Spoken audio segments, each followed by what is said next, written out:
Welcome everyone to this edition of the Basic Income Politics Talk series hosted by UBI Bath Beacon and also Fribis in Freiburg. This month we have the topic of emergency basic income, whether that is a distraction or opportunity, honing in on the recent COVID crisis in particular and the experience there.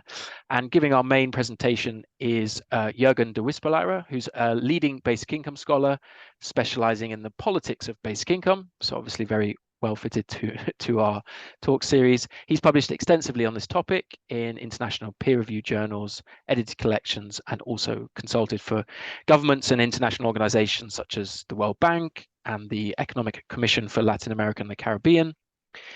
His current research focuses primarily on emergency basic income and crisis, the policy impact of basic income experiments, and the drivers and mechanics of the policy diffusion of municipal UBI schemes in Brazil.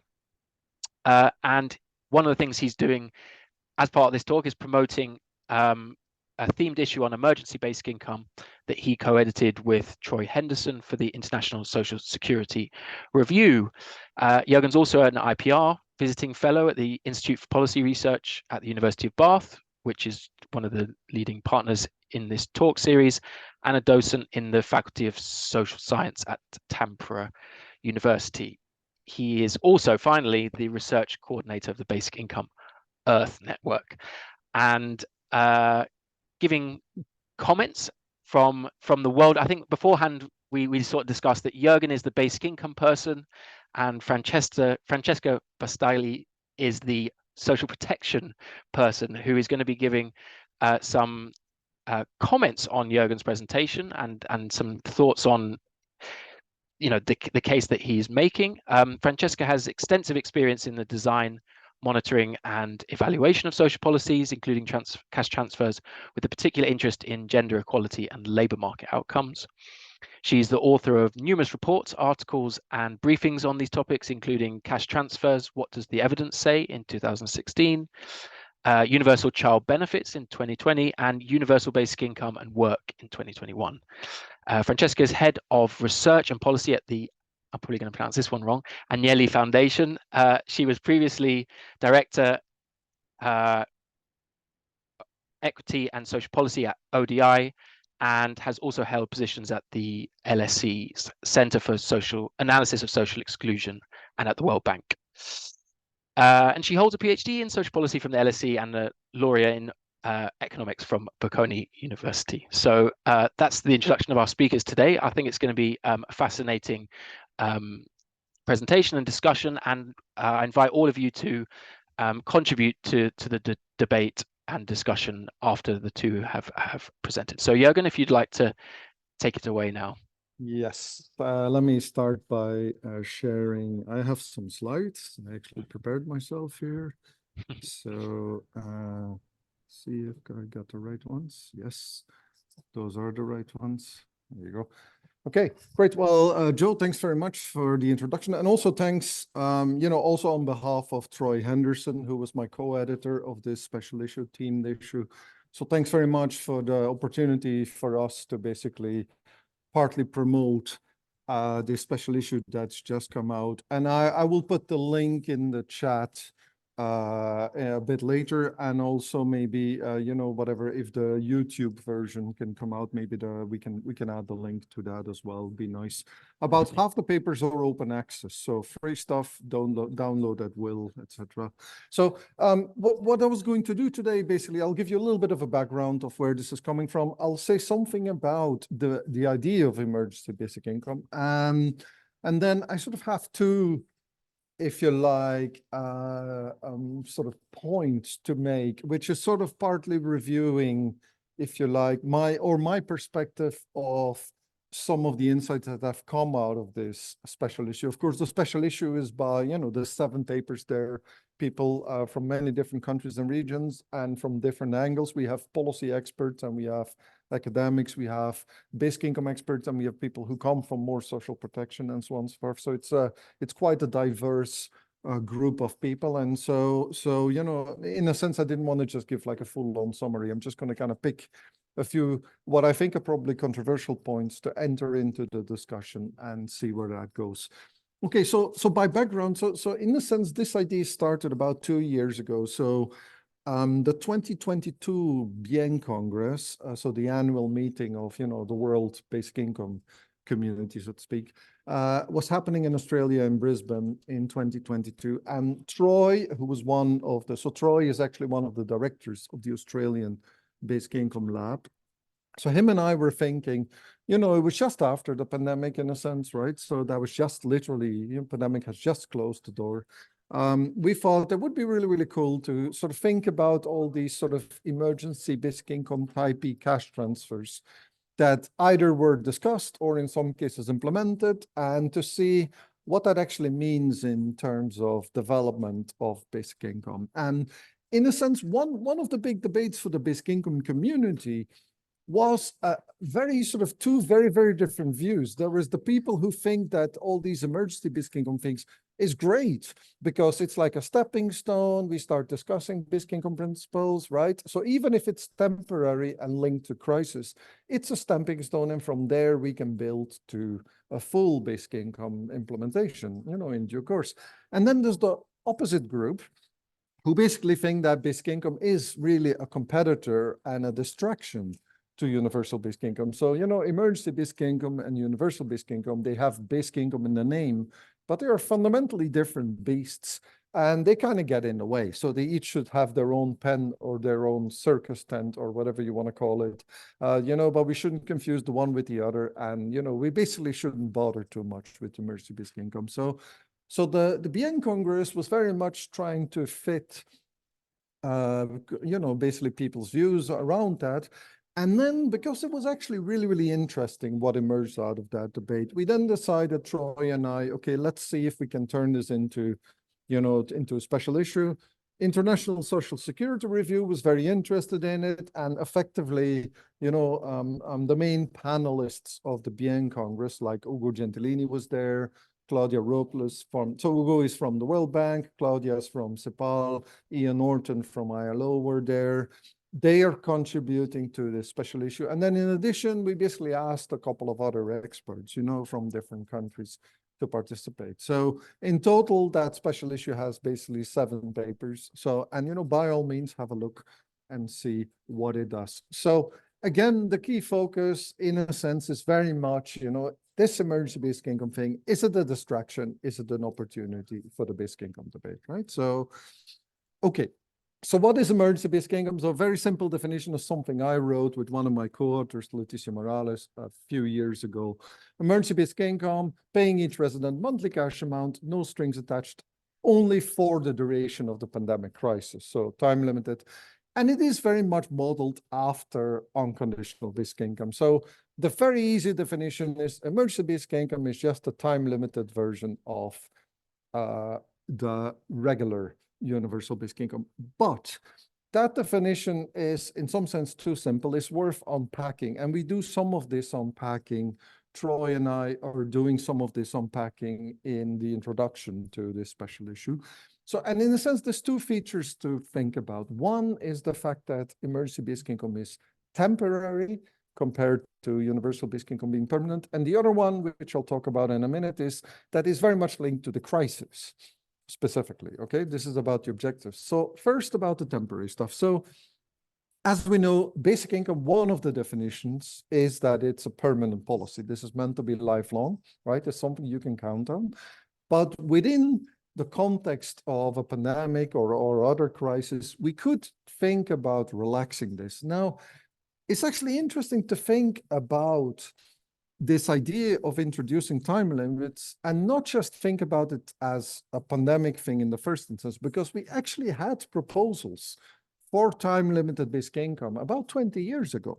At that time, people like Klaus Hoffe and Stuart White, they were talking about something called sabbatical grants. So sabbatical grants is the idea that all of us are entitled to basic income, but let's say for 5 years, but you decide when you pick it up. You could pick it up when you're 18 or 21 or in the middle of your life, or maybe you want to use it as part of, topping up your pensions. You decide. And in some proposals, you can split it. You do 2 years while you're young, 1 year in the middle, 2 years at elderly, and so on and so forth. Okay. But all of us, 5 years, and that's it. Emergency basic income is also time limited, but in a very different way because it's tied into a pandemic. So that means everyone at the same time is picking up this basic income, right? Very different from the sabbatical grants, because in sabbatical grants, at any given time, part of the population is on a basic income and part isn't, because of course, generations shift and people make different decisions.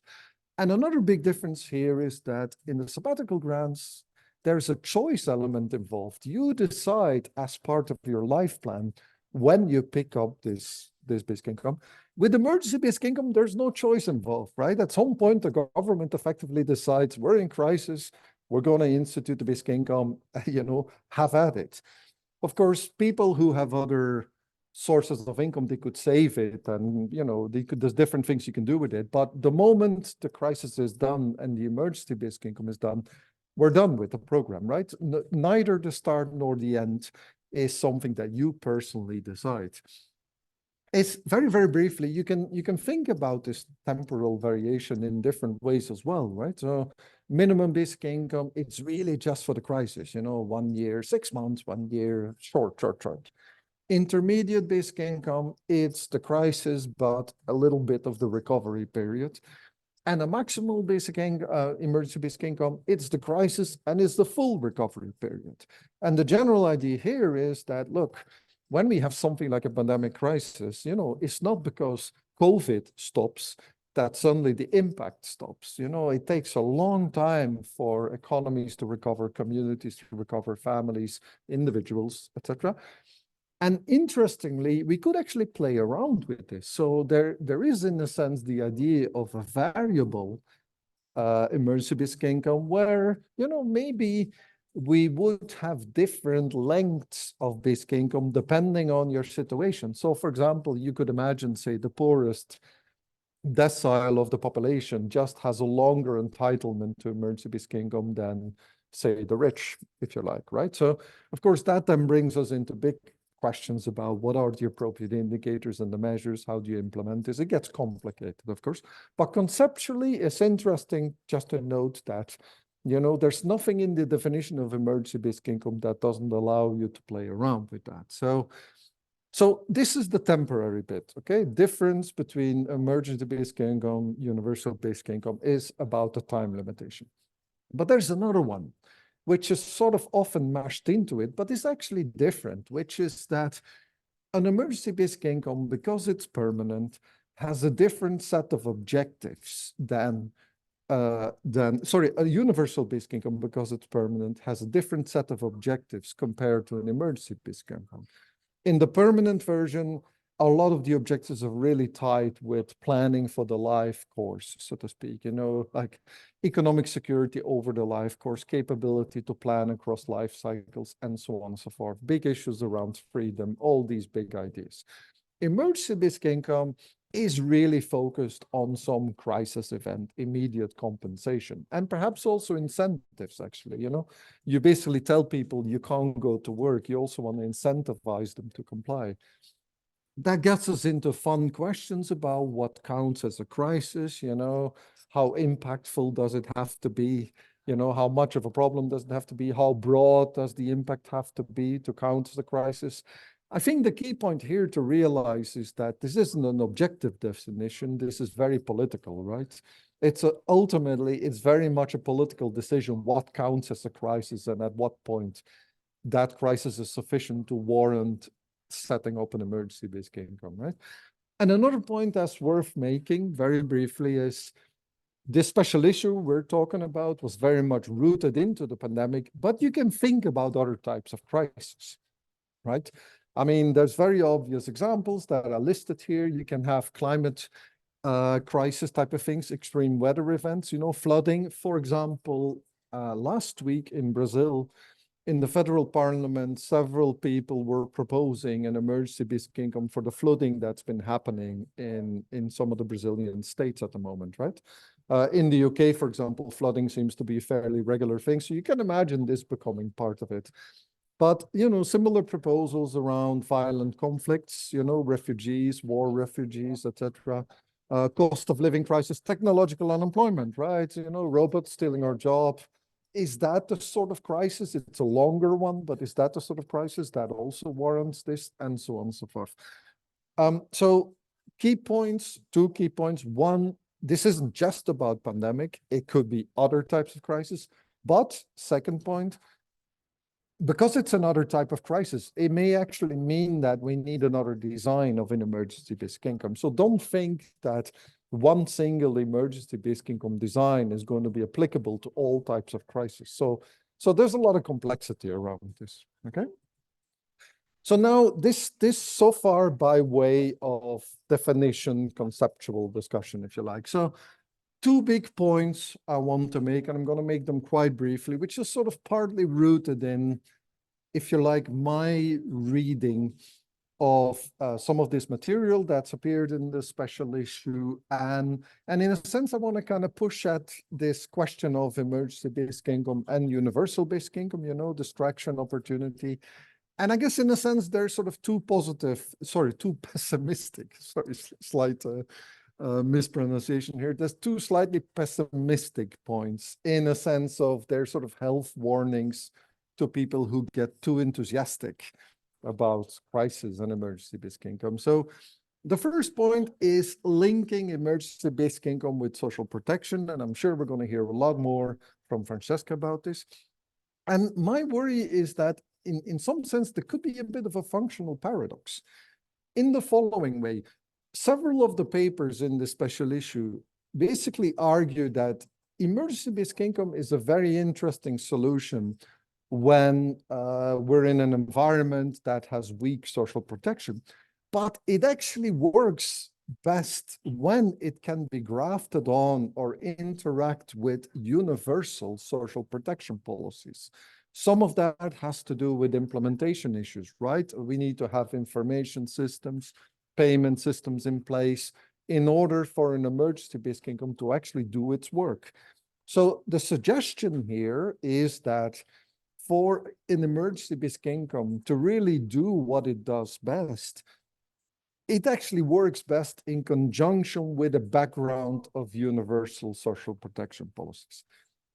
And then there's a second observation, which is if we actually look at some of the countries, for example, the countries that are represented in our special issue, if you look at the sort of countries where these EBI type of schemes are implemented, they are not the countries with universal welfare states or universal social protection policies.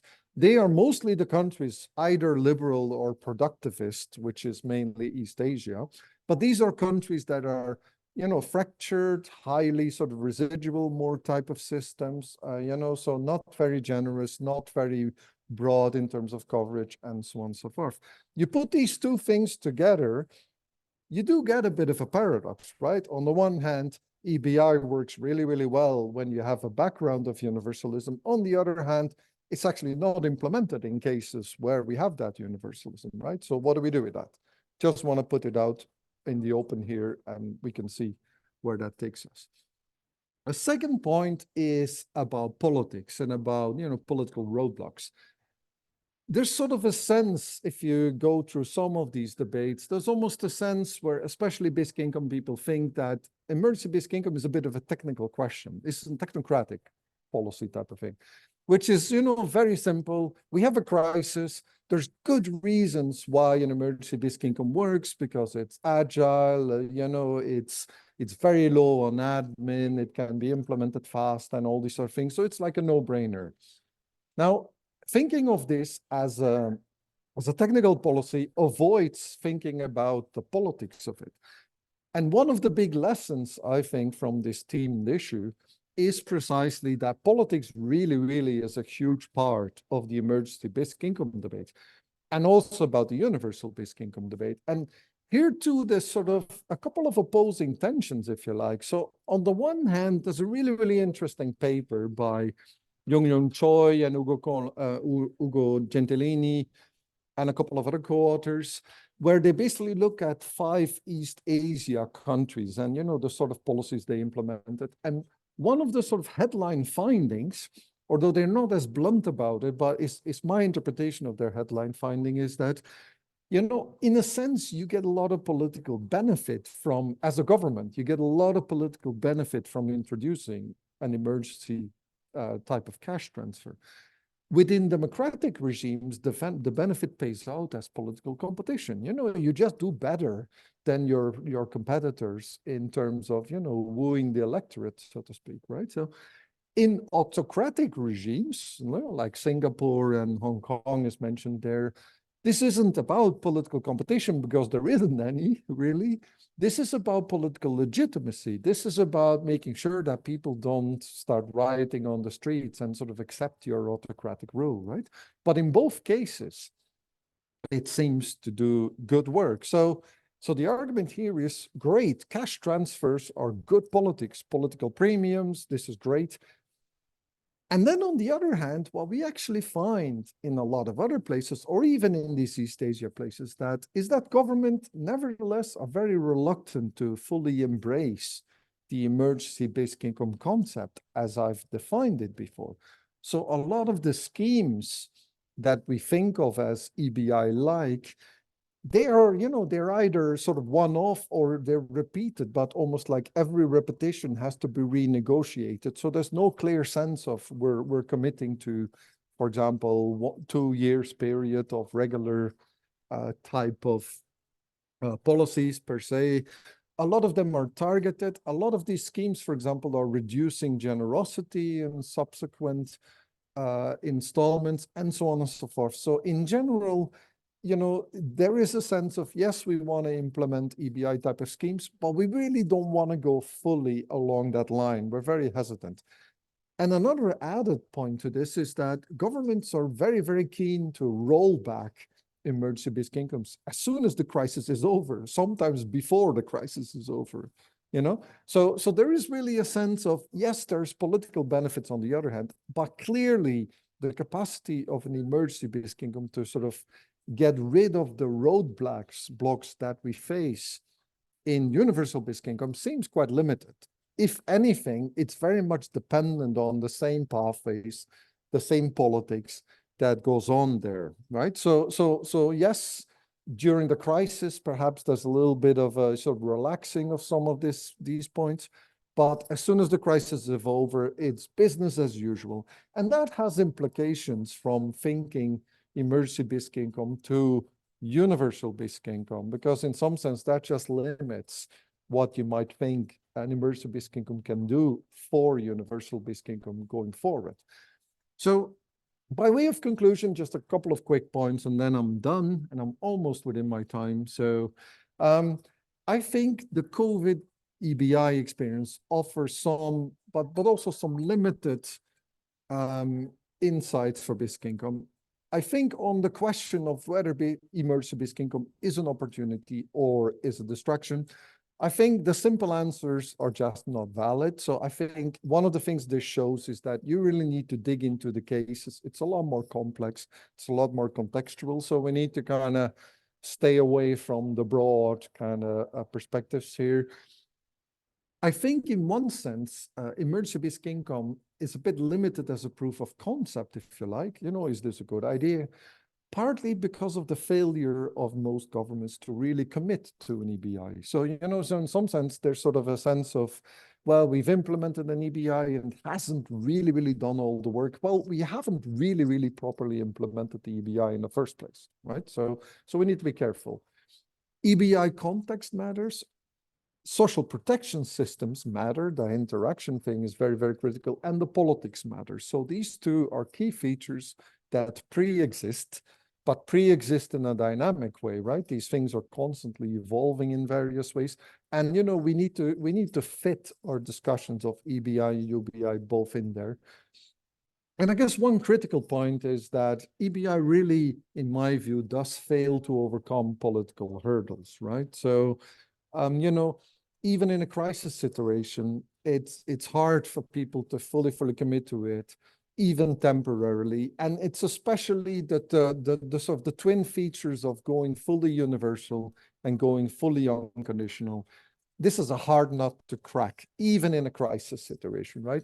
And I'll just make one plug to another paper I actually wrote with Joe here. That's a paper where we argued that we do need to make a big distinction between cyclical, short, like on-off type of crisis, like the pandemic, pandemic on-off, next pandemic could happen, whatever, tomorrow, next week, etc., versus a permanent crisis, like, say, the climate crisis, which is kind of slowly grinding its way into, well, destroying the earth, so to speak, right? So, but structurally speaking, in terms of the politics and the political economy, these two things are very, very different. And in a sense, the pandemic experience supports the claim that Joe and I make in this paper, which is that, the biggest problem with cyclical crisis is that they end, so the moment the crisis ends, any incentives that governments have to go towards a basic income thing ends as well. So it's always going back to business as usual, right? So that's just a very, very tricky thing.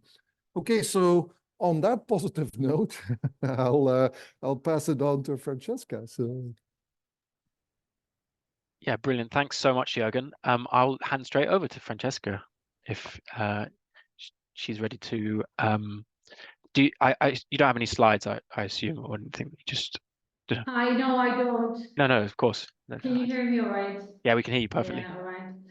Thank you. Thanks, Joe. Thanks, Jurgen, for the insight that you've just shared, but also congratulations really on the special issue. It's our special issue, which is actually, I think a really important contribution on a number of fronts that I will list briefly. And that, of course, also raises a number of questions, and I think which you've already mentioned now in your brief overview, but that we'll hopefully have the chance to discuss a bit further today together, and also with other participants. I think so. I flagged a whole host of contributions that the collection of articles makes, and I'm going to just mention a few. I think one, and really to again congratulate you and thank you for this, because I think it's going to be very useful for everyone, people working in this space, whether as researchers, policy analysts, policy practitioners, because as you yourself mentioned, it's a collection of articles from a range also of different types, more academic authors and more sort of hands-on policy type authors. So it covers a whole span of issues and ways of approaching the question of EBI, UBI, crisis, and wider sort of social fiscal policy objectives. So the first contribution that I think immediately comes to is very obvious is in terms of the country studies. I mean, just telling the stories of what happened in different countries. And this may appear sort of trivial or obvious or something banal, but it isn't at all. I say this as someone who spends a lot of time well, tried to document what happened since the onset of COVID in a whole host of countries. But what we see here is frankly a number of descriptions, accurate, detailed descriptions of what happened in a range of countries that I think we did not know that much about, in part, and also brings forward the realities at levels that aren't necessarily national. So I think a big contribution to that is not just country case studies, but also at the municipal level and comparisons across municipalities or states. Which I think is an important contribution. So we learn a lot just about what actually happened, and not what happened just in sort of the immediate months that followed the onset of the pandemic and the crisis, because again, a lot of documentation is in terms of sort of fairly shorter term response. But here we're starting to see medium, longer term what happened, including, importantly, the rolling back and discontinuation of some of the adjustments that were made to cash transfers over the period. So that's really fascinating and really, really interesting and important case studies, let's call them that way. The second contribution is in terms of clarifying the definitions, and you've just again clearly exposed them, presented them here.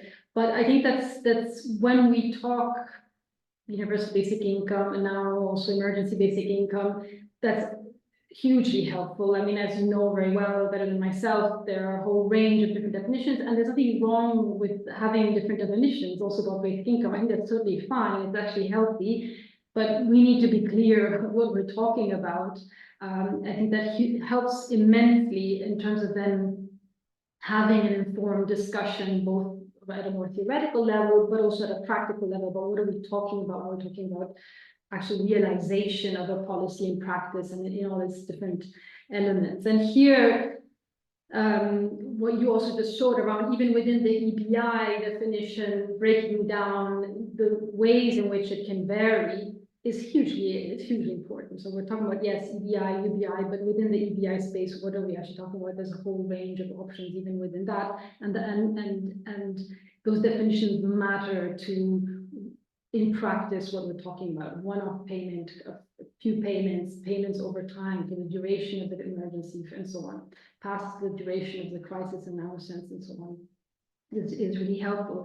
I think here maybe what struck me in the special issue and more broadly when we talk about EBI, UBI, how they're similar, on what front they're aligned and on what front they aren't. The fact that there's one clear point of departure, which is the duration and temporal aspect. In my mind, both conceptually and practically, makes it very clear that they are so distinct. Because yes, because the fact that we know what a UB or BI has to be universal, has to be unconditional. Ideally is individual, so it's not to a family or a unit of another kind, but to individuals. These are key defined definitions. It has to be permanent. If it's not permanent, it's not a UBI, and no one's saying that an EBI is a UBI, but the more I read or think about it, this temporal dimension is actually absolutely critical, and holds implications about the potential or actual role of an EBI in possibly contributing to a move towards a UBI, because there's such a fundamental tension there. And that brings us back to the wider question of underlying motivations for a policy. And this came up clearly, I think, in the collection of articles, but then up to a point, which is that, and I think comes across clearly in your presentation, Jurgen, that if the objective is through the income transfer is the primary objective is that of containing the impacts of an emergency, so sort of a rapid onset covariate shocks, as you say, that hits a high number of people at the same time. That objective is very, very different, and partly holds a major tension in relation to the objectives of the UBI, which again you mentioned, span society-wide objectives around the social contract, about state-citizen relations, about concepts of freedom, and not to mention all the sort of ongoing longer-term objectives around sustaining people's incomes over time against a whole host of shocks, of whether they are covariate or idiosyncratic. But there's also this much wider picture, fundamental principles aspect of the concept and practice of a UBI that the EBI is in stark contrast with, and I find it very hard to reconcile. And I think there are elements where there are points where they touch. So the absence of conditionality, the universal nature in terms of high population coverage. But then on other very fundamental points, they are in direct contrast. And I'm going to come back to this in a minute. The third contribution, I'm still listing all the contributions in special issue. The third one is around examples and discussions around the facilitators or enablers of EBI? I mean, what made them possible? What made them happen? And what didn't? Both in terms of the, if you wish, the more functional and practical aspects of delivery or setting up these schemes, and in terms of politics. And so you've again already summarized what comes out of the different case studies, the main messages.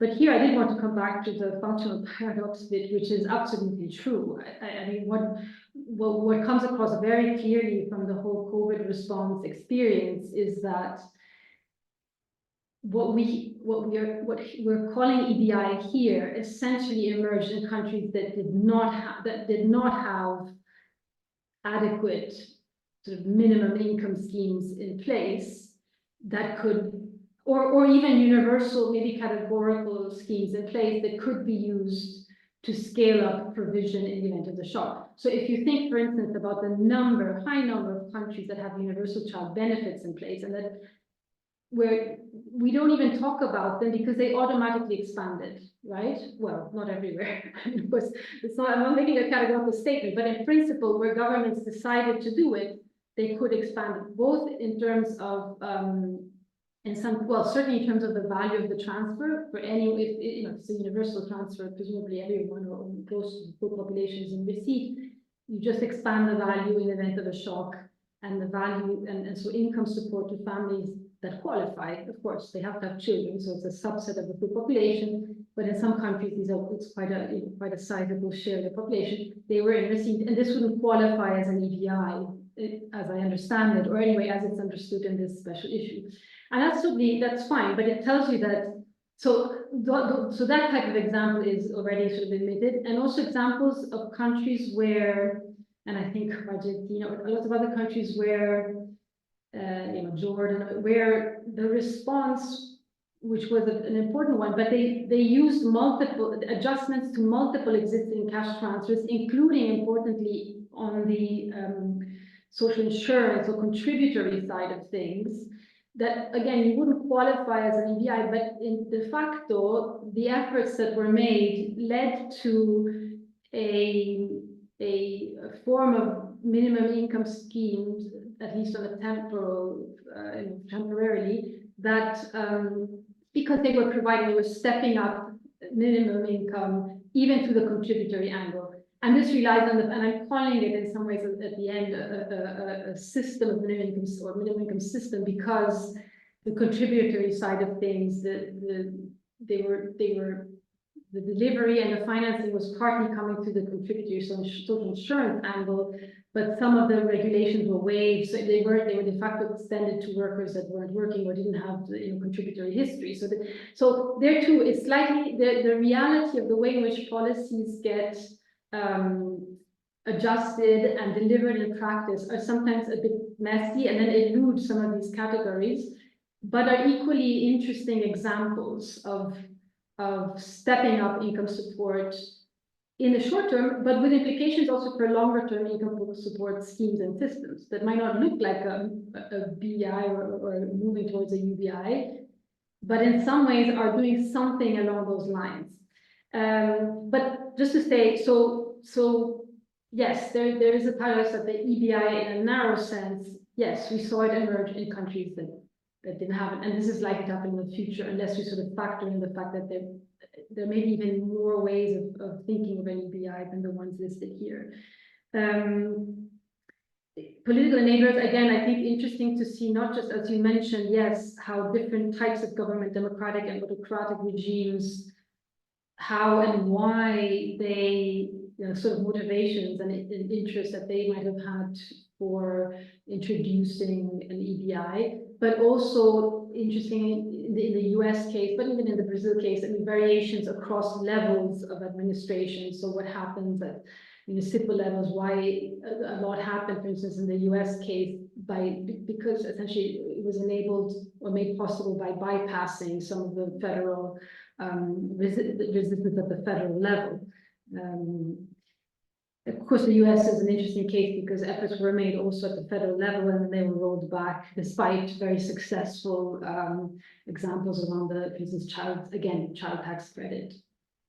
The fourth contribution, and then I'll stop, but that really comes out is information around how the EBI performed against crisis response objectives. And again, this is not trivial. We want to know also the Latin America, the paper on Latin America, for instance, the article provides important information on, in addition to all the things we've already said, also on fine, but what makes an EBI successful against the objectives that it sets itself in the event of a large covariant shock, like the one we witnessed, we experienced in the COVID case. So, and that comes back to issues of, well, in terms of concrete policy design, of population coverage, the value of the transfer, the duration of the payment. Of course, if you have a one-off payment, its ability to try and contain or even try and reverse some of the effects is limited compared to what was achieved by EBIs that were what you call intermediate or even longer term maximal type EBIs. And that's really important to link together the policy design factors that enable an EBI to perform well.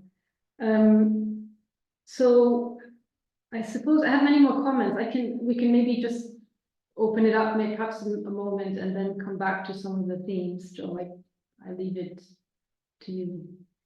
Yeah, that's brilliant. Yeah, thank you so much for that very thorough kind of summary of the different contributions. That it must have taken you quite a while to read through all the different contributions. So kudos to you for doing that and for providing such a clear summary of the different contributions. Yeah, I think maybe, I mean, we'll see if people have any questions, and if not, I certainly have some, and Jurgen probably has some responses to that, and we can see where it goes. So just to start off with, does anybody have any comments or questions for Jurgen, or any comments in respect to what Francesca also said about the presentation at all?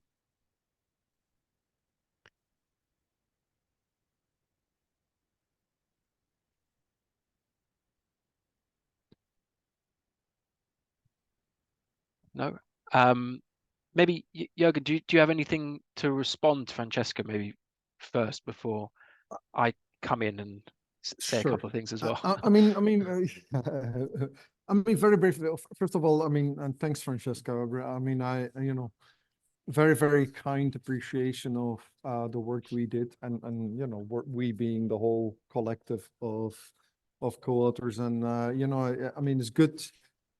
It's good to hear what you get out of it, so to speak, because in one sense you're literally kind of one of our target audiences. So so that's really great. I mean, a lot of really excellent points as well. As like, let me just pick up on two very quickly. First of all, very, very briefly, I mean, one of your points was that policy is very, very messy, and absolutely agreed on that, right? So I mean, it sort of comes through in the special issue to some extent, but at the same time it's a bit obscured by the fact that, of course, we did tell everyone, look guys, we really want you to focus on EBI, and there's as always with pigeonholing exercises, there's a slight forced sense of, okay, we need to fit something into but in a sense it was hard to avoid this. But I fully agree that underlying that is a very messy policy reality, and we can't forget that, right?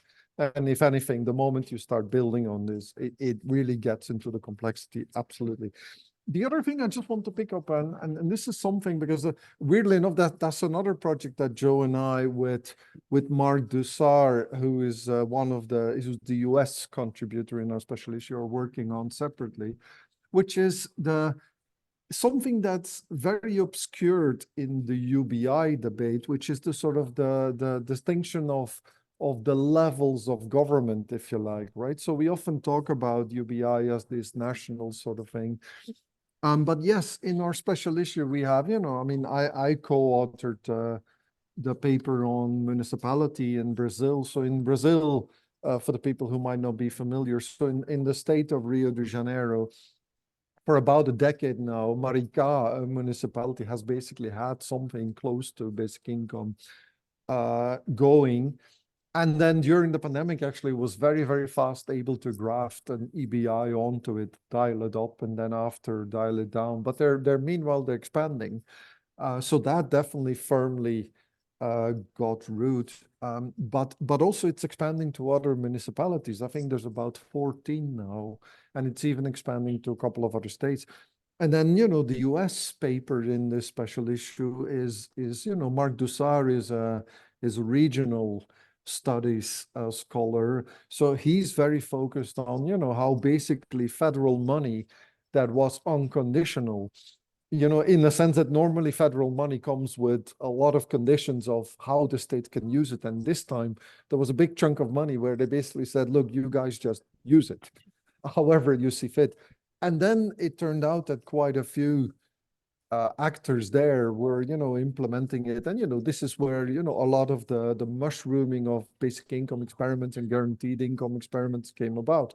So, but the key point of we need to think a lot more about the interaction between, how were we thinking about the policy at the national level and the regional level and the municipal level, and it's not just about levels and competences, but also potentially different politics that's happening. The politics of municipalities is not the same as the politics of regional governments or the politics of national government. So I think in many, many ways, I think that's a very, very important point, not just for the EBI discussion, but going forward very much for the UBI discussion as well. So I just kind of wanted to flag that in. So, but no worries.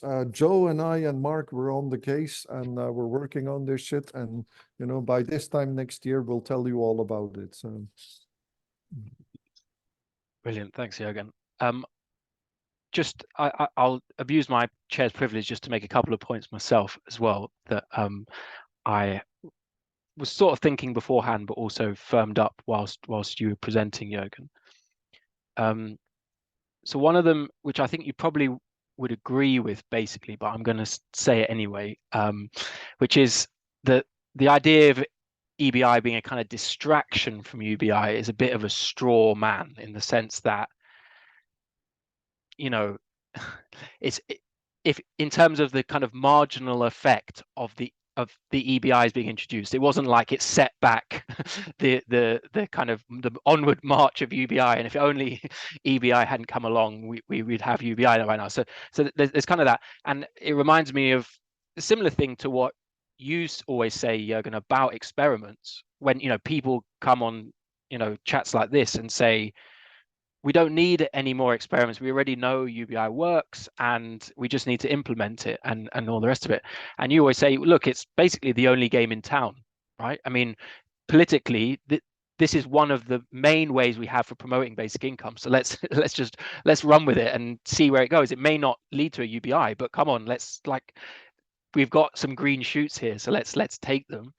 And I guess the point would be that basically EBI is the same. It's nobody is under any illusions that it's going to lead straight to a UBI, but it's probably not hampering UBI's progress, and probably may have Francesca's maybe disagreeing there. So that's good. We will have some disagreement rather than just us all agreeing with each other. But yeah, that's on the politics. That's kind of my point, is that ultimately UBI wasn't about to happen anyway, and maybe it's kept the conversation going a bit more than it would have if EBI hadn't been part of the pandemic response. Then my other point is kind of more thinking about the functionalist arguments. Sorry, Joe. Yeah. Sorry. Do you want to respond to that? Would it be okay to respond to? Yeah, of course. Yeah. Please do. Because I imagine you have loads, but if I can very briefly respond to this, but I'm very keen to hear what Francesca thinks. So on the one hand, I fully agree with you on the straw man thing, and it's kind of funny to use my own experimental responses, which sort of against me, so to speak, but I'm not really, I get it. But interestingly, there's at least one of the papers in the themed issue, the one on Canada, by Evelyn Forget and Sid Frankel, that actually makes a point of basically saying, look, I mean, there was a backlash here. There effectively was a backlash. So I think you're overstating the case if you want to put it as a general thing and saying that there's no dangers here, right? Yeah, no. So Yeah. so the idea that, you know, we're basically starting at zero and anything will marginally improve it and maybe it won't get us. Well, in some sense, the Forget Frankel paper, which we may want to disagree with it, and in some sense, of course, they may be proven wrong over time. Who knows, right? This is very short. I mean, we're all discussing this at a very, very short time frame. You know, this shit happened yesterday, so to speak. Yeah. But they are actually claiming that, look, backlash was substantial in the Canadian case, and that's not something to be trifled with, right? So, I mean, I think in one sense, we need to be careful. That's my response. So, Francesca? Yeah, if I can come in here, I think, Joe, you're right that in part, but I get also that. So I think the way the EBI, what the EBI looked like and what it achieved depended on, and this is what we sort of said earlier, depended on what was there in the first place, right? So, and also what were the government's intentions even prior to COVID hitting. So where governments were already building or had in place components of a universal or universalistic system of, whether it be it cash or in kind, but a system of social policies. EBIs, in some cases, again, you can't generalize about this, but in some cases, sort of strengthen that component, relied on that component in the design and delivery stages, and then partly built on it. So leading to sort of potential further contributions in terms of further strengthening that universalistic platform. And a number of examples come to mind there. In other countries, in part where these were completely absent, but even in some cases where they were there, but government explicitly decided to bypass what were existing quasi-universal also infrastructure and basics of their social and fiscal systems, the EBI really emphasized the temporary emergency-based nature of what was being effectively called a form of basic income. And I think this is where issues of wording and narrative also come in and are so important, and that where I think some concerns arise among UBI proponents, because there is a risk that in cases where the EBI was set up very clearly as an emergency response, risk sort of management and containment instrument, that any conversation around BI or UBI is partly conflated to that. I mean, I think I hope it's a minimal risk, but that you kind of have a bit of a potential drag to the bottom towards an EBI rather than the opposite. So there's an issue of direction of travel, right? Are we going from an EBI initiative that possibly rested on existing universalistic type measures that potentially contributes towards a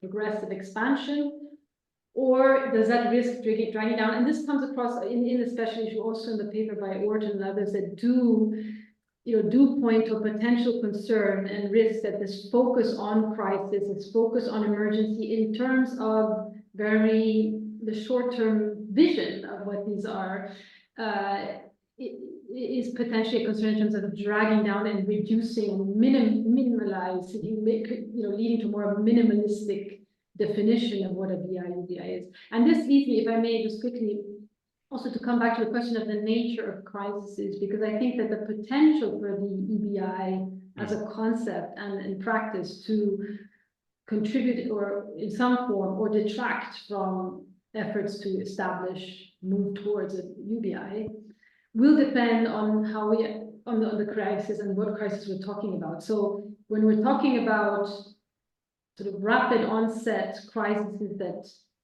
sort of come and go, then yes, then there is a risk that the EBI and subsequent BI, or however we want to define it, is framed around these sort of short, sort of rapid onset, sometimes comparatively short-term shocks and so that might end up leading to something that is short-term and constrained to a very specific rapid onset shock.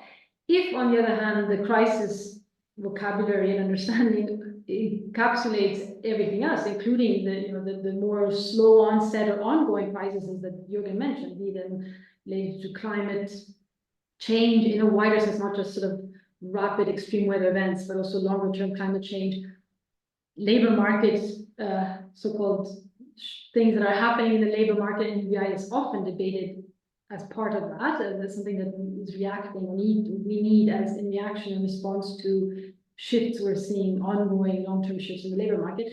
Then again, I think there's greater potential for an EBI to either to directly morph into something that looks more like EBI as we understand it, or at a minimum that the risks of dragging down the UBI concept to something that is much more short-term crisis related is minimized. Could I add one quick thing to this? Of course, if that's okay. So yeah, I think Francesca made a lot of really excellent points. But in addition to the dragging down, there's also the lateral shift, which is a bit of a concern. So for example, I mean, in Mark Dussart's paper, so he sort of has this, in a nutshell, this argument, basically the Biden government provides all this cash, massive amounts of basic income experiments flourish. And then as the cash dries up, a bunch of them disappear. But in some cases, they basically survive by getting tagged along very specific objectives. For example, something like a homeless policy or a policy for drugs users or something like that. But as it does that, in some sense, I mean, I'm not going to argue. I mean, for Mark, this is all a win, right? Given what basically exists in the US, so to speak, in terms of welfare state. And I'm not going to disagree with him on that in general terms, but from a basic income perspective, so to speak, we're losing something, right? I mean, this basically becomes side shifted. So there's the dragging down and there's the side shifting. And both of these, in some sense, could count as a distraction. If your goal is, look, we really want to have something to build on, right? So, I mean, again, complexity, messiness, right? All over. Yeah, I won't labor the point, but I guess the argument is just about whether, what the counterfactual is, I guess is my point, and whether what we would be seeing if not. And I guess, every political strategy has risks of backlash. I mean, in a sense, maybe the Canadian case, I mean, I haven't actually read the Evelyn's article there, but the closer you get to actually implementing the thing, my understanding of what they did in Canada was actually really quite substantial. Their response to the pandemic, it wasn't like giving a few homeless people in Detroit some money. It was like a really national kind of response, and maybe that it got close to basic income, and that's really what caused the backlash. So anything you do that comes close to actually doing a proper UBI is going to face backlash. So I guess it's like being scared of doing anything. By that point, you get if you're always worried that it will be pigeonholed or there'll be some kind of political backlash. Anyway, that was just my thinking. But there's there's a really, really good point about this, which is if you look at some of the cases, it's very, very interesting how few of them actually link to the basic income debate, right? So the best paper there is the Korean one. They look at 5 East Asia, sorry, not Korean one. Young Choi is Korean, Ugo isn't, but they look at 5 East Asia cases, like they have Japan, Singapore, Hong Kong, Taiwan, and what am I missing? Korea, right? Out of all of these, the only one that has an actual basic income debate going is Korea. All the other ones, basic income doesn't feature in the discussion, like at all. So that in itself is a very interesting feature of, how is this all rolling out, right? So And it was in Canada, sorry, that was it. It's a little comment. Sorry. And it was in Canada, or it wasn't so much. I mean, was that part of the backlash? Was that it was kind of associated with basic income in some way, or yeah? I think it wasn't the backlash associated with the fact that it was part of the basic income discussion, but the backlash was definitely on the features that a basic income would hit as well, i.e., it was about giving people free money and it was going to be too costly and this and that. So exactly the things we run into all the time when we do the politics of basic income. That's what the backlash was. But it wasn't, I mean, my understanding at least, I may be wrong here, but my understanding at least that this wasn't framed. So it was as a basic income and the backlash wasn't associated with that specifically, but. Brilliant. Yeah, the only other comment I kind of wanted to make was to problematize, if you like, the functionalist case, and maybe to wonder whether the reason why an EBI wasn't introduced in a country with widespread welfare state or social protection was because they had systems that responded to the crisis better, basically, than an EBI would. And an EBI was useful in cases where they don't have all the systems in place, and so a kind of throw your money at the situation type response is the most effective. But effectively, if we wanted to design the perfect policy response to the pandemic, it wouldn't be an EBI or UBI, because you might want to have earnings related support so that people don't lose access, they don't stop having to pay their mortgage, related to their wages, or those kinds of policies that may be a bit more tailored to a sudden removal of work from lots of people that's temporary, and maybe EBI isn't actually the best response, and to completely contradict what I've just said, maybe therefore, because it's not the best response, it may lead to a kind of bad association with UBI. And so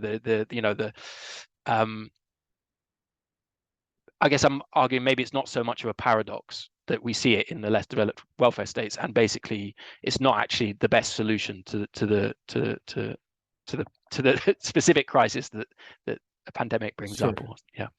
So I mean, you're absolutely right, and you're also wrong in the sense that you're absolutely right that the background to this of why it's happening and why it's not happening in universal cases, so to speak, like in the social democratic welfare states, even the conservative ones, and why it is happening in the more residual ones, the fragmented ones.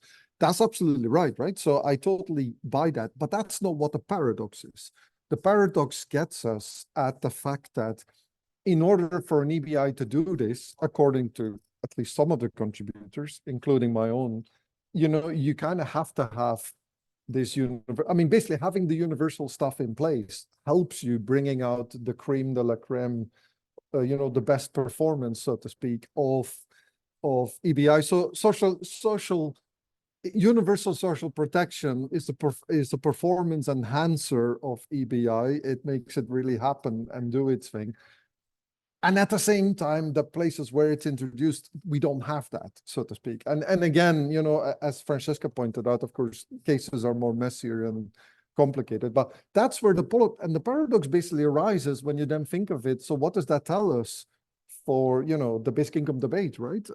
That I think that's where the paradox is. But I fully agree with you that in some senses, there's good reasons why, social democratic states, they basically were able to leverage existing policies, right? So that makes sense, which gets us at a point which Francesca hinted at and perhaps made in some sense, but is worth stressing, which is that we're talking about also the sort of the difference between having to introduce a new policy versus being able to leverage existing mechanisms and policies already in place, right? So Francesca did say quite a bit about sort of, whatever Argentina, playing around with existing policies. But when we're talking EBI, we are effectively talking, new policy. And yes, more likely this to happen in cases where, less policy levers are available. which actually isn't to say that they couldn't play a useful role anyway, but as then a separate debate, right? So in say the social democratic countries, right? But of course, that's where you hit the limits of you can't do it all. There is always, you know, having cake and eat it and all that stuff, right? So. Francesca, do you have any additional comments or?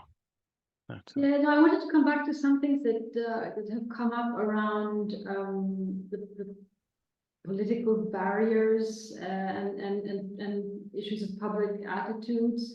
So, I mean, I think the point was, I mean, there's a question, right, around the EBI experience and more broadly, you know, the crisis response experience. Has it done anything in terms of potentially tackling or reducing some of the barriers to moving towards a basic income, barriers that are related to, for instance, public attitudes around this? And this, I think, was, you know, has just come up in some of your comments and those of Jurgen. And here, I think there are a couple of interesting things that come up in the paper, but also that I've seen, you know, some of the work we did since COVID struck and that we've been monitoring.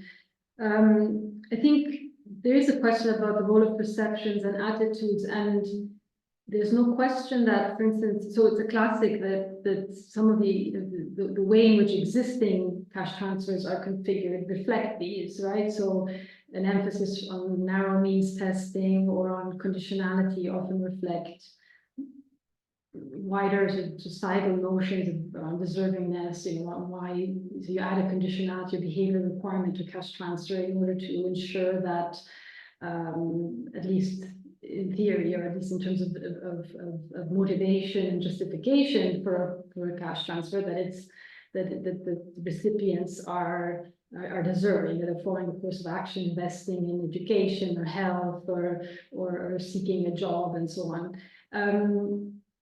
There's some, you know, evidence studies on public attitudes to this and how and why de facto cash transfer design reflects this or means that's into, you know, narrowly to people that have certain needs that are agreed on at a societal level. And the question is, so what happened? Because in the crisis, we know that a lot of these requirements around, for instance, conditionality, means testing went out the window.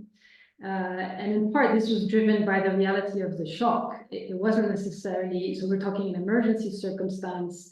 EBIs were set up, I would argue, in many cases, essentially as a result of administrative function. It comes back a bit to the function argument of, you know, the reality of having to get in the fastest way possible to the highest number of people possible direct cash payments. So let's not forget the nature of this crisis. It was a pandemic health crisis, so there were the isolations and so on, which was different from other types of crises. So the very nature of this crisis and the distancing and lockdowns, in particular, favored reliance on cash and on cash that could be, you know, handed out quickly to the highest number of people possible, which led to waiving of conditionalities, of narrow means testing, and all that.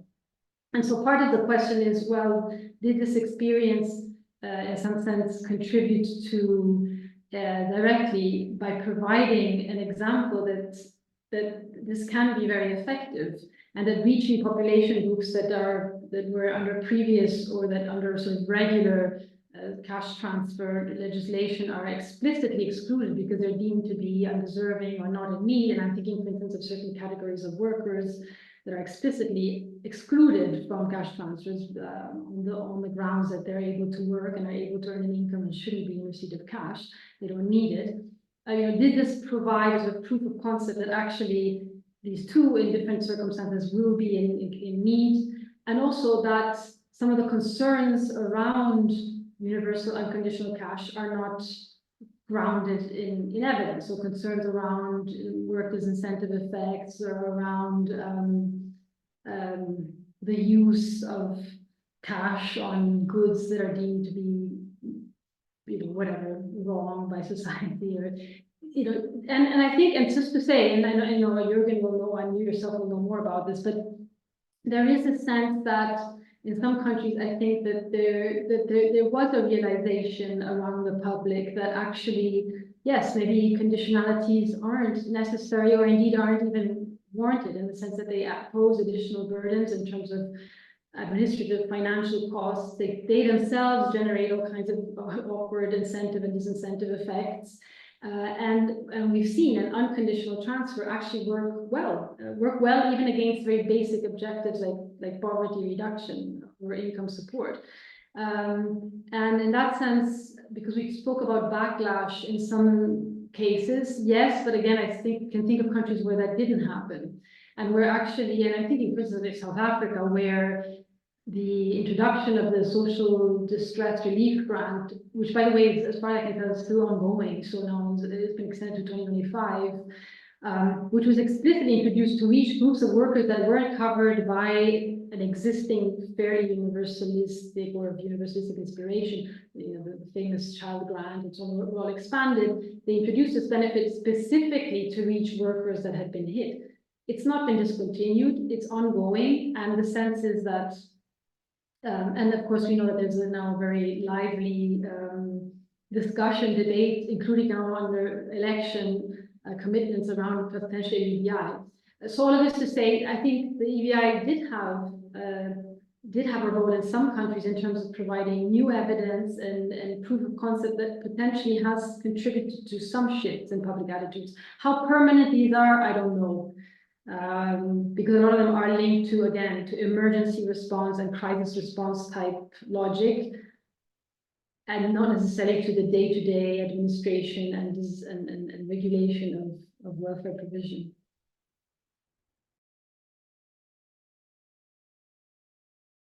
Sorry, just scrambling to unmute myself. Jurgen, did you have any response to that at all? I mean, not as such. I mean, as in, like I think that was just very informative, and I kind of, ballpark broadly agree. I think there's very little. I mean, the one thing that's really worth pointing out, and I kind of said it before, but I mean, like we probably should have started this session with one massive health warning and say anything we say right now could literally be disproven within the next 6 months, right? So I mean, we're all commenting on events that in some cases are ongoing, or the time for actually assessing is so short that like it's almost like being hesitant to say anything really, but it will be fascinating to see what will be legacy effects, for example, in the next 5 years or 10 years and so on and so forth, right? We all know this, but it's worth emphasizing this because I always feel like, although I try to be subtle, I still feel like I'm sometimes making too bold claims anyway, like, and I think all of us probably. I think one thing that what Francesca just said sort of prompted in me thinking about picking apart the EBI, like what was the EBI story, is because they weren't mostly proper EBIs. In a sense, there's a distinction between the relaxation of conditionality in basically almost all cases, right? I mean, the kind of behavioral that is the universal story in a sense, was that conditionality was basically relaxed, even in the UK, which normally has an incredibly strict kind of conditionality regime, was basically relaxed. But that was for very, very functionalist reasons, right? I mean, it wasn't that the pandemic changed people's perceptions by itself and therefore conditionality was relaxed. It was literally like the government didn't want people to go to work, so it would be absolutely absurd to have conditionality. So I guess that's kind of one interesting thing. And then on the other side was the relaxation of means testing, or like, if you like, universalism. And I think that one is a much less, to kind of phrase, universal story, in the sense that not all the EBI schemes really were universal at all, or indeed like flat rate or some of the other kind of features of a UBI or an EBI that you might expect, and also probably much less likely to be continued afterwards, or have any kind of lessons. So that was just my reflection on what Francesca was sort of saying, is picking apart the different realities of what these EBIs looked like across the place, and the distinction between conditionality and means testing effectively, as we typically define it. So the third one to add to the mix is there was a certain sense of categoriality. I don't know even how to call that, but I mean, as in, like in many cases, the schemes, I mean, people were kind of looking around and said, okay, we need a EBI type of cash transfer. So yes, we're going to relax conditions and relax means testing, but still going to be targeted to a specific group.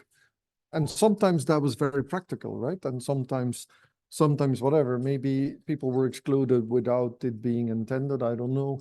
I mean, there's a whole story there, right? But so even in the cases, I guess, where things were unconditional or, relaxed, where means testing was relaxed, the reason it didn't go fully universal, for example, was because it was nevertheless tied into a category type of thing. And so and that is something that several of the papers in the special issue pick up on, which is the sort of, ultimately, there's still this sort of policy path dependency in the sense that, I mean, a crisis hits, I mean, you're still going to work with the sort of the categories that have been embedded and that are available to you in some sense. And it's, and while there is a sort of there's a good point to be made about saying that, well, EBI, can get away with all that because we just include everyone. I mean, in practice, that's not that straightforward, right? So even in,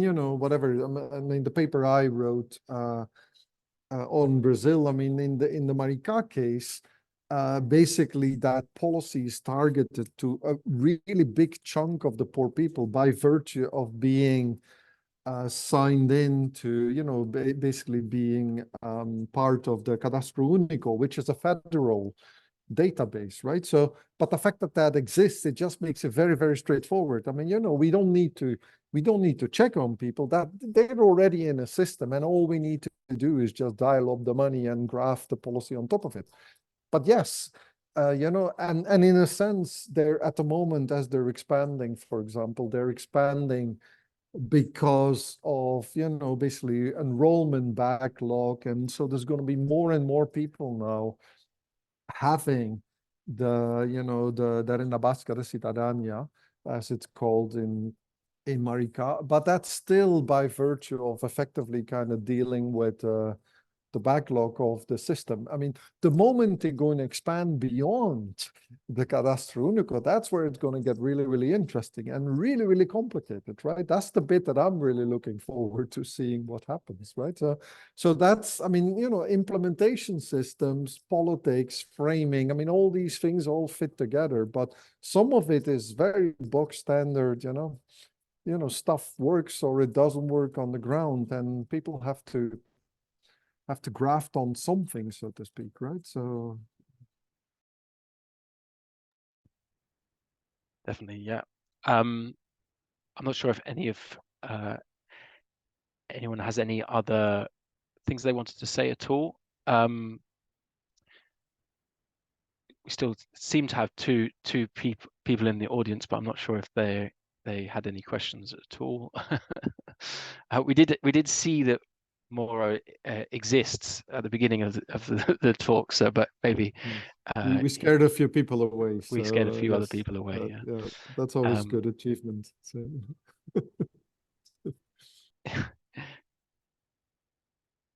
Yeah. I don't know if Francesca, you had anything final to say before we wrap up at all? Do I have to be final? It doesn't have to be final, but we've got 7 minutes left. Well, And I had sort of just coming just listening. I have a couple. Yeah, sorry. We don't have much time left. Maybe just a few more points. Yeah. I mean, one thing is around the wider picture question, right? Of course, we're talking EBI in a narrow sense, understandably, and that's already a lot. And then the special issue very clearly defines what it is and what's in, what's out in terms of the articles and the experience covered there. But I still think that at least in terms of the conversation and discussion, it's useful to also at least consider the wider picture of the context within which the EBIs were run. And I mean, not just in relation to the infrastructure and implementation type considerations, which are obviously massively important, but more broadly to what was happening in other areas of welfare. And I'm saying this because thinking, for instance, of Brazil, where in terms of the cash response, it was massive in all senses, in terms of population coverage, in terms of value of transfers, the emergency income that the Brazilian government produced, was the value of the transfer was huge, and they were able to not only to contain poverty. Look at the poverty data for the years in which, I mean, now it's all been discontinued, but they were not only containing, they even saw poverty drop, which is, you know, again, another of the various paradoxes of at least monetary poverty during the duration of the auxilio universal. But all of this, so that was, if we look at that response alone, it was very impressive in terms of expansion. But in the meantime, all sorts of things were going on in other sectors. So I think how important it is, and that's partly the message that comes across in my mind about the whole also EBI, UBI debate, is yes, we need to think narrowly about these particular two instruments, but the wider context matters. So, and I think back to wider debates about UBI and where people talk about, and I myself sometimes get sort of told off or, you know, or silenced because by UBI proponents when I ask about the bigger picture. Because people say, well, what matters is you either have a UBI or you don't, and that's fair enough. But the rest matters as well. If you're going to introduce a UBI, but in the meantime you've phased out or discontinued entire sectors of social policy, then we have a problem in my mind. And this has happened in the EBI context as well, where we saw a lot maybe happening in the cash transfer space, while in the meantime governments were also, I'm not saying taking advantage, but potentially, you know, phasing out, reducing other areas. So I just wanted to maybe, yeah, raise that point and make a call. But also, if I do have to make us a final pitch, I mean, listening to you all speak, I think on what's the positive note that comes out of all of this, in some sense, that what what we're learning. I mean, as Jurgen says, this is all, we're in constant flux, and we're in situations are changing, and we're learning along the way. But one thing that does seem to be emerging is that if we are serious about using EBIs or some form of EBI as crisis response tools, then we need to have UBI type infrastructure and implementation and you know, tools. So, and those need to be built in quote unquote non-crisis times, right? So now, as we move, as some countries have this, I mean, we're often in some form of a crisis, but and crises are all linked together. But in quote unquote normal or somewhat more normal times, is the time to make sure we get the foundation straight. And if the foundations need to be a BI, UBI type one in order to get the EBI right, then let's do that. I think that's my kind of final plea, so to say. Sure, let's talk EBI, let's talk crisis response, crisis containment. But to do that, we need the fundamentals right.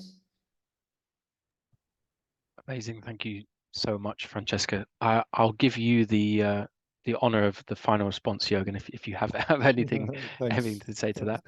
I mean, first of all, you know, let me I'm not gonna say something very, very substantial because I've talked a lot and I'm kind of talked out, to be honest. But I fully agree with what Francesca said at the very end, and you know, I just want to say I really learned a lot from today, from, you know, your comments and your questions, and Joe's as well, as usual. Well, Joe have some very regular engagements like that, so I always learn from him. But it's been really a pleasure to be here. So thanks. I just want to say thanks very much for you know, the invitation and setting up the whole series. Really, I mean, it's a great initiative, and you know, and I only wish everyone who visited, participated, would bring their 3 friends and their cat, because it definitely deserves a bit more audience. But yeah, the YouTube things hopefully will attract, and we'll do a bit more promotion on that. But yeah, so let me just literally finish with that. Say thanks very much. It's been a pleasure, and it's been great. It's been good fun. So Brilliant. Thank you to both incredibly much. It's been very enjoyable for me anyway, and I'm sure lots of people will get a lot from watching this back. Thank you to our remaining guests, and see you next month, which I believe Joseph, hey Fabian, Joseph, what can you remind me what we've got next month? I believe it's the Central European. Oh yeah, we wanted to reflect on the experience of basic income in Central and Eastern Europe. I think we have somebody from Czech Republic or Czechia, I guess it is now, Poland, and Hungary. Hungary, yeah. So a panel of people reflecting on. Who do you have in Poland? Just out of curiosity. Do we have someone from Poland yet? Not yet. Okay, we're still waiting for a Polish contributor. We're still waiting for a Polish contributor. We've got Hungary and Czechia sign up. So if you have any suggestions, Jurgen, if you have any close. I have a couple mates in Poland who are in the basic income stuff. So yes, I can. Perfect. So anyway, we'll sort that out separately for another day. Thank you so much, Francesca. Thank you so much, Thank Jurgen, you. and thank you everyone for Joseph and everyone, and Jurgen. Thank you. Congratulations. Cheers. Thanks very much. Bye. Talk soon.